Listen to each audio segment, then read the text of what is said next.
Hello and welcome to Master Your Mindset with your host Isis Foster.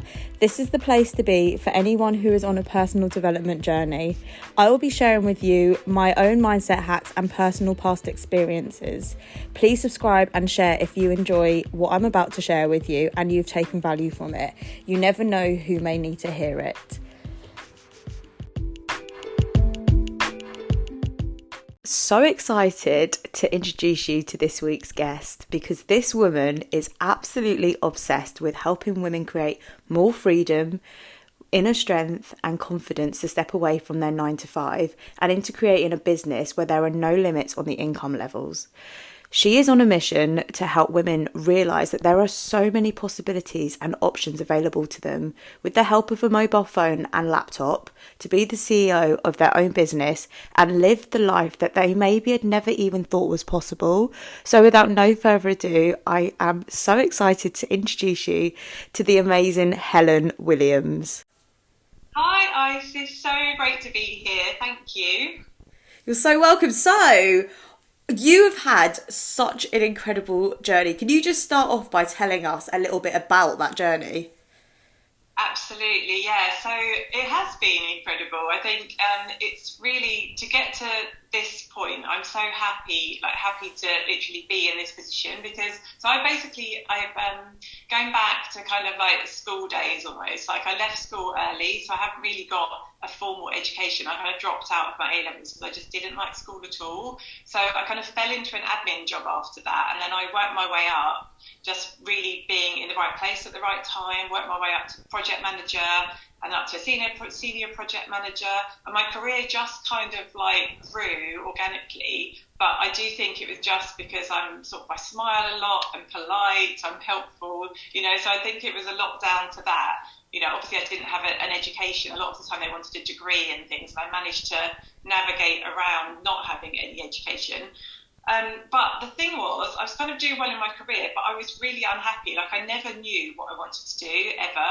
And it's always been a bit of a thing that I felt I didn't fit in when I was working because everyone else seemed to be really into the job and I didn't. It just wasn't me. So it's always been a bit of a thing nagging away at me. And it took, work, as you get more senior in jobs, it gets more and more stressful. That kind of naturally comes with the territory. And for me, not enjoying my job, and then it getting more and more stressful and the pressure being piled on, I'm quite sensitive, spiritual person, and that just made me feel like not myself at all. And it got to the point, and this was just over a year ago, where I was having panic attacks and I was really suffering mentally with it, and some other stuff going on in my personal life. It all just felt too much. And I had this, this one moment where I had a really physical panic attack after a Zoom call with work. I kind of cut the call, lay on the floor, like really horrible kind of physical panic attack. And it was just a moment. I just thought, I can't do it. Like, I literally can't do it. I've got a little son and, not a little son, a teenager now, but I've got a son who I'm solely responsible for. And I thought, I just can't have this where I'm so caught up in work that it's not a 9-to-5. It's like a all-consuming thing, So I decided to just follow what was inside me, which was wanting to help people and wanting to do something for myself so I could really live life on my own terms, kind of plan my work around my life, and also this sort of fulfill this kind of real desire to help people and to inspire women to not be trapped into a lifestyle that they don't want and they're not happy with. Because I'm a naturally positive person anyway, and I have a natural sort of calling to help people. So if my friends phone up with a bit of a grumble or a moan, I just feel this real okay, what can I do to help them? There's got to be a solution, So I've turned that into a business. So I feel really fortunate that I've been able to do that, and I've just got this opportunity and this sort of platform to be able to help other women and to inspire them, just to be that, you don't have to be the most confident person. You don't have to be the most anything, you just have to be you, and you just have to want to help people. And yeah, it's got me here today running my own business as a business coach, helping other people do what I did. You have done so incredibly well for yourself. And can we just rewind for a second to the point where you said that it was all just too much for you? Because I think a lot of people in that situation after they had a breakdown, would have actually just continued on and ignored their gut intuition. But with you, would you say that that was the pinnacle moment for you when you realised that the corporate world wasn't made for you? Yeah, absolutely. I mean, it was a real sort of stark awakening. I thought I think as a woman in business, there's a lot of pressure on you. It's often, I've worked in IT roles. It's still a man's world, really. And, I did feel that pressure. And I just think, you feel, well, especially, I've got all the bills to pay myself. There's no other person helping me out. So there's a lot of pressure. And you do feel a bit of a failure, to say I can't cope. It's really hard, even though companies try to say they're dealing with mental health and things like that. It's really hard, especially when you're being paid. I was being paid a lot of money, so with that comes a bit like they feel they can pile a lot on you because you're being paid a lot. But of course, that's not the case, and that's not fair. Nobody should have that put on them. So I just think it's kind of not being embarrassed to, there's no shame in even talking about having a panic attack or even being able to say I couldn't cope. It's not my fault. It's no one's fault. It's maybe not even the company's fault. Maybe some people's way or how they can deal with things. We have different levels, don't we? But for me, it was too much for me personally, and that's not. I don't take that as personal failing. I just take it as I was in the wrong place, and I had to use that moment as my wake-up call to make a big change. I think as well, when you are pushed your limits, it really does highlight how strong of a person you are, and you do always have two options in any situation you're in. You can either carry on going down that road and break yourself even more, or say enough is enough, my time here is done. This situation has served me up until this point, but it's now time to venture into something new. So how did you feel when you knew you needed to action your thoughts about leaving? Like, after having that panic attack, I can't imagine that was easy for you physically or mentally, because that's literally your body shaking you and saying, like, come on, Helen, like, you can't be in this situation anymore. But if the corporate world or working in admin was all you'd ever known, that must have been really hard for you to break away from that and try something new, even though your gut is telling you that you should do that. That's still quite a difficult step to take.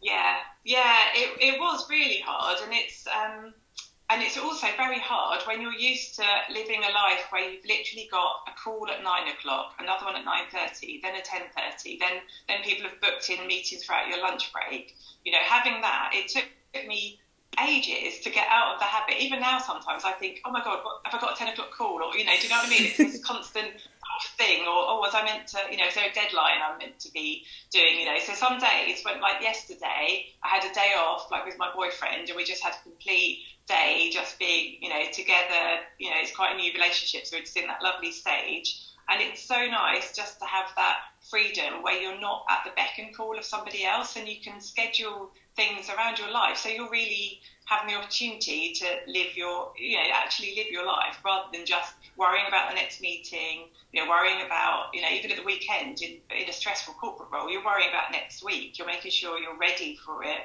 mentally, and having everything lined up. And so it is all consuming. So having that, that release where you can do, you can do things for yourself. You can work if I feel it's a lovely job to have. I'm helping other people, so it doesn't really feel like work.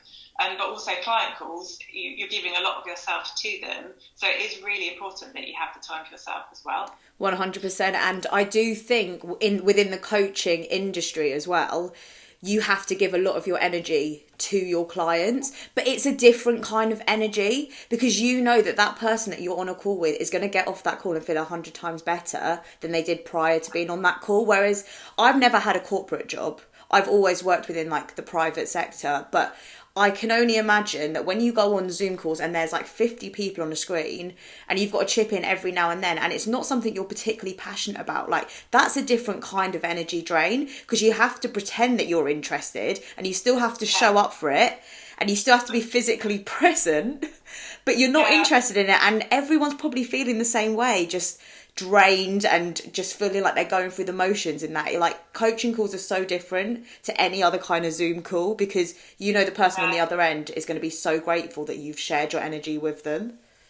Absolutely, that's such a good observation. I hadn't thought of it like that, but yeah, you're exactly right. You're on those calls, and everyone is judging you. Like, how did you speak up enough? Did you say something valuable? Did you add a contribution? The corporate, you're literally being judged. People are the people that make the decisions on your salary are maybe looking at you for your next promotion or for your next bonus or that kind of thing. So they're really, and like you say, you don't feel passionately about it. Well, I don't think many people do. So you're on this call being judged, and the pressure is immense, but so different from being on a coaching call where, yes, you want to get the results for your client, and I'm sure the same as you, I'm really passionate. I get behind my clients like 100%. Their success is my success, so that's where I get my happiness from.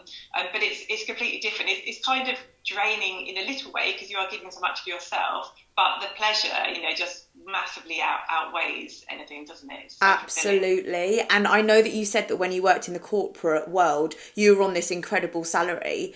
And I have previously been in a job which literally trumped any salary that I'd had prior. But I actually ended up handing in my notice after 3 months of being in that job, because when you're in a situation, even if you're being paid all the money in the world, if it doesn't align with you at that time, it's very hard to stick in that situation if your passions are somewhere else. So a reminder to anyone who's listening to this podcast who is thinking that money should be the end goal: take a step back and realise what actually matters to you. What actually do you enjoy in life? What lights up your soul inside you? What things do you really enjoy doing? If money wasn't part of the equation, what would you do? Because that is exactly what you should be doing. Never ever chase the money, because it will make you happy for one paycheck, and then after that you'll be so miserable.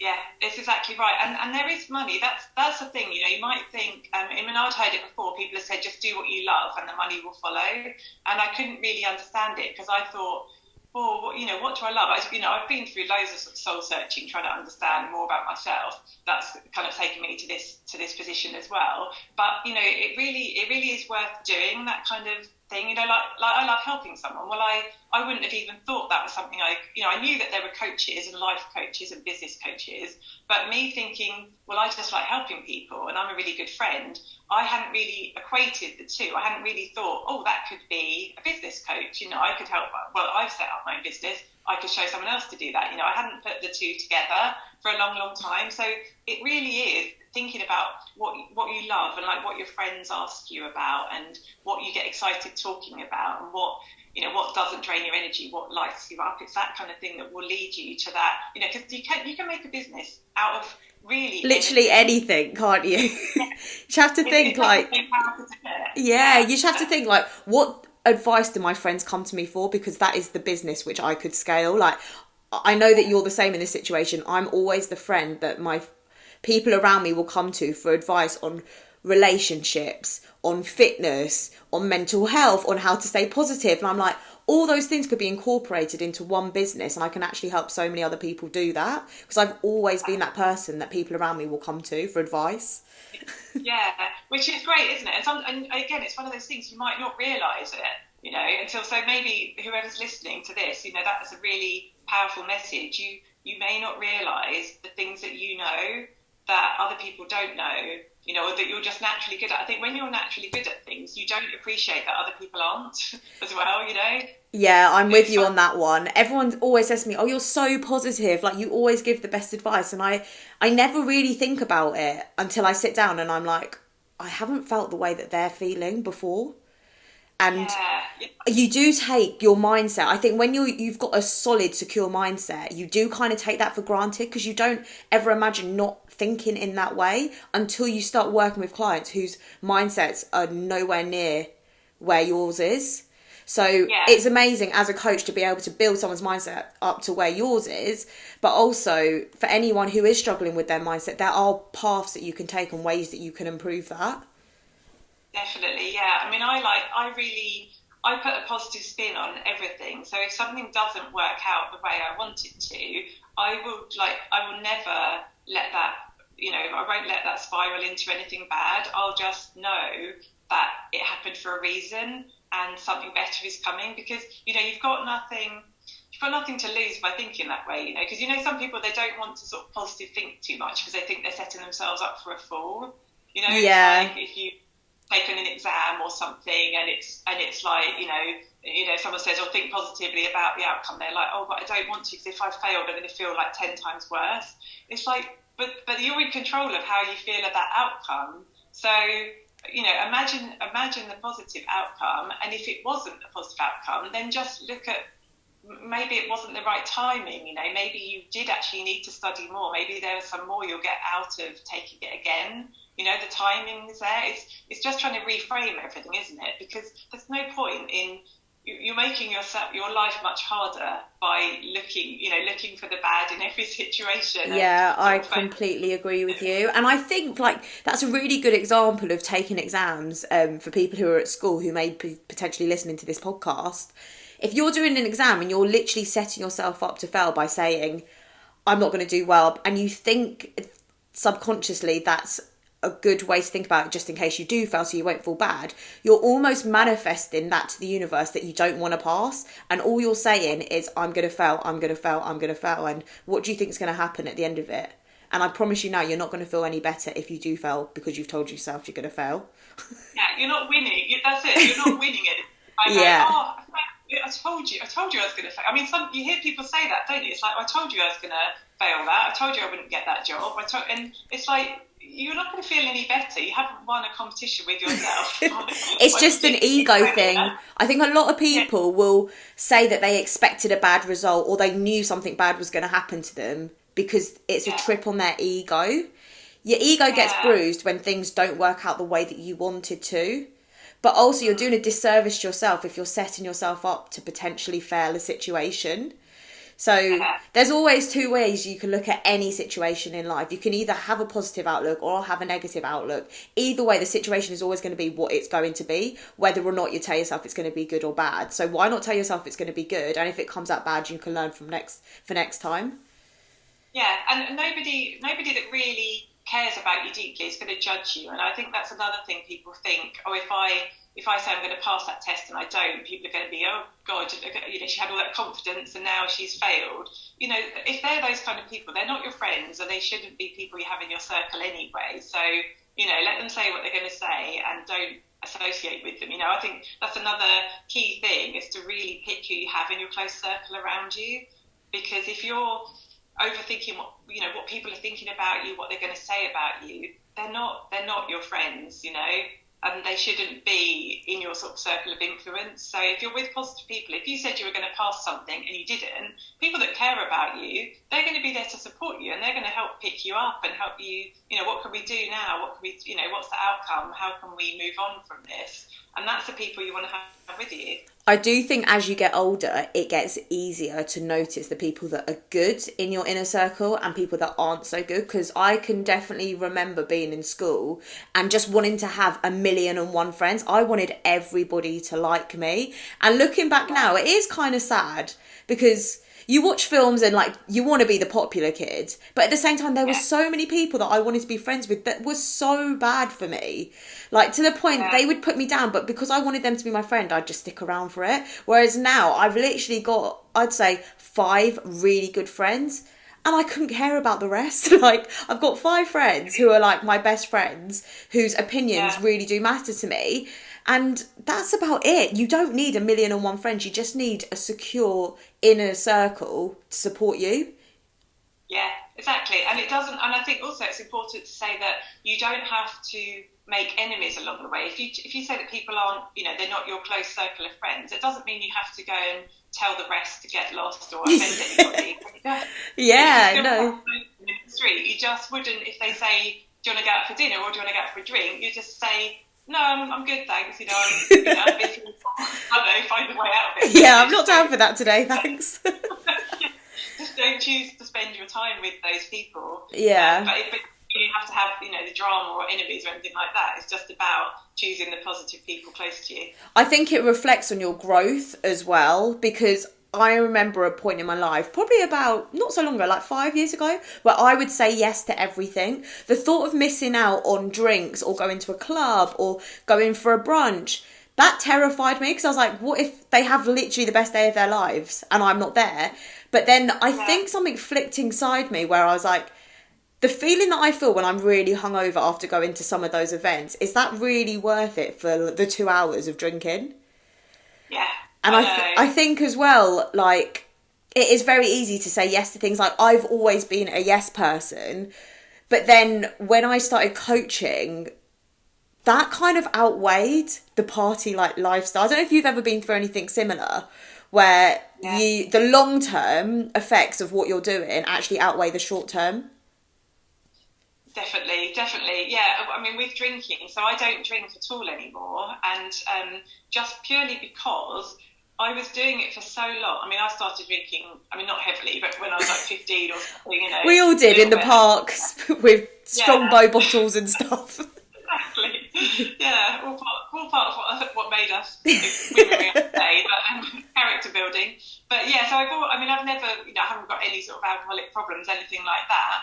But I was definitely using it as, when I was younger, to be more popular and to fit in and, to lose my inhibitions, that kind of thing, as I think we often do. And then as I got older, I was using it, as a reward. If I had a tough day, I'd feel, go to the fridge, have a glass of wine. But and particularly lockdown, I drank loads, just because there was nothing else to do. Didn't we all? Oh my goodness.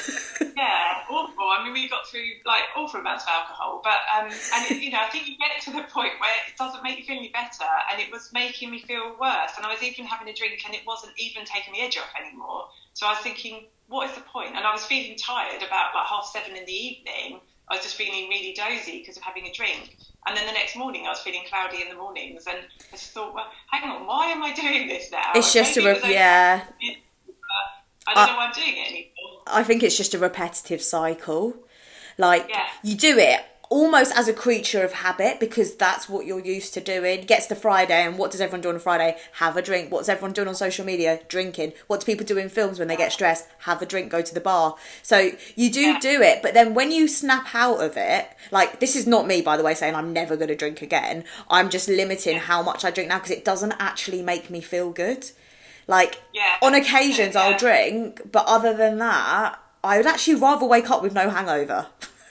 I would. And I'd rather talk to people that aren't, shrieking their heads off or falling over.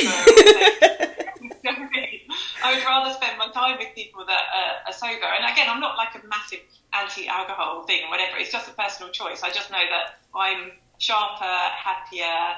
I feel more myself. I'm learning more about myself, going out and not drinking and having the confidence to say to people, I don't drink. I feel really proud of it now. So yeah, it's just a sort of growth thing. But I think it's just, it's definitely hiding behind alcohol for a long, long time. Yeah, no, I completely agree with you. Going back to your journey through the corporate world, having panic attacks, feeling so anxious, realising that didn't align with you anymore, and then starting a business. In hindsight, would there have been anything that you would have changed in that? I guess, doing it sooner, really. I was going to say I was a bit frustrated. I think things happen at the right time for the right reason, but yeah, I should have done it sooner. I should have really, picked myself up a bit sooner before it got to, because someone having a panic attack, I wouldn't wish that on any of my friends or anybody. That's a really bad state to get to. So I would have liked to get out a little bit earlier, when I sort of realised it wasn't going to get any better for me, But yeah, as I said, things happen at the right time, I think. So maybe it's time to happen, and it did need a catalyst. Quite often you need an event to happen, don't you, to kind of springboard things. But I think, I just think getting things moving a bit quicker as well. So obviously with the social media, people want to connect to you and hear your story. So I think to start with, I was a little bit timid with it. I was kind of doing the Canva posts and things like that, and I was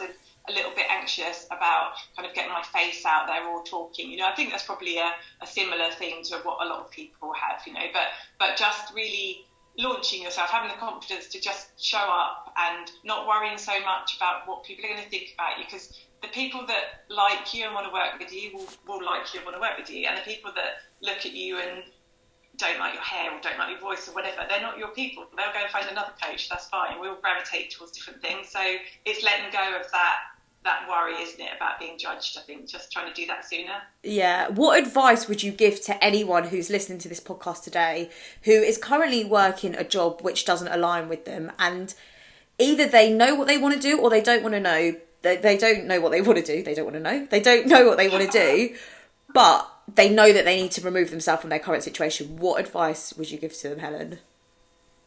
I think it would be, so there's two camps of people in this situation. There's people like me who I couldn't take anymore and I just leapt and I thought, right, I've got to do this, I've got to make a success of it, no plan B. Or there's people, because that's a bit of a bold thing. I wouldn't recommend anyone does it that way, because that's me. I'm just a risk taker, so I just do stuff and deal with the fallout afterwards. But, I think the most sensible way, if somebody was a bit hesitant or a bit worried, is to, you don't have to leave your job today. You can work with a coach and you can prepare that. So I work with people to prepare their exit strategy. So we'll get everything working, up and running. And I run a 12-week course, so it can be done in as little as, 90 days, it's not long.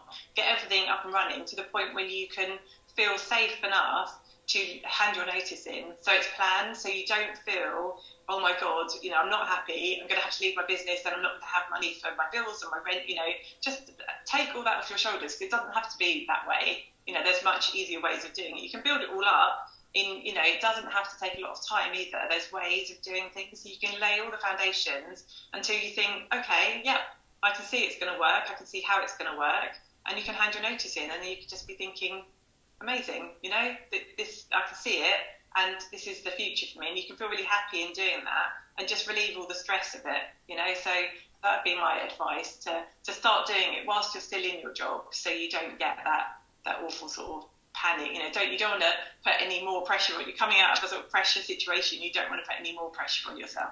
You just need the healthy overlap, don't you? You know that you need to take yourself out of that situation, but you almost don't want to put any more pressure on yourself or make yourself feel any more anxious, and you probably already do. So working alongside a coach who can guide you in the right direction is absolutely vital, because you're not alone. Then you've got someone to fall back on, you've got an accountability partner. It's really, really helpful to have a coach.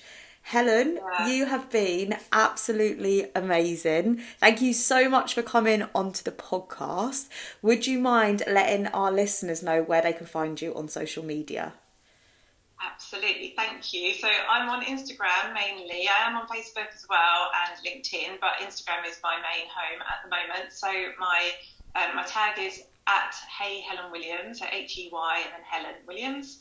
And I'm over there, so come say hi. I reply to all my direct messages. I love connecting with people.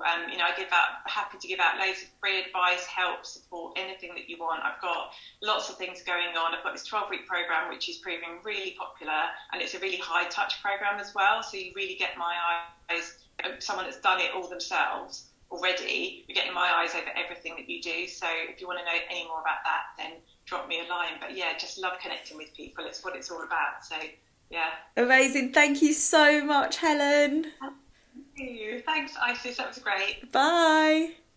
Thank you so much for tuning into this episode today. If you have enjoyed what you've heard, please feel free to share it on your socials and tag me at IsisFoster1. You never know who may need to hear it. Have a beautiful week.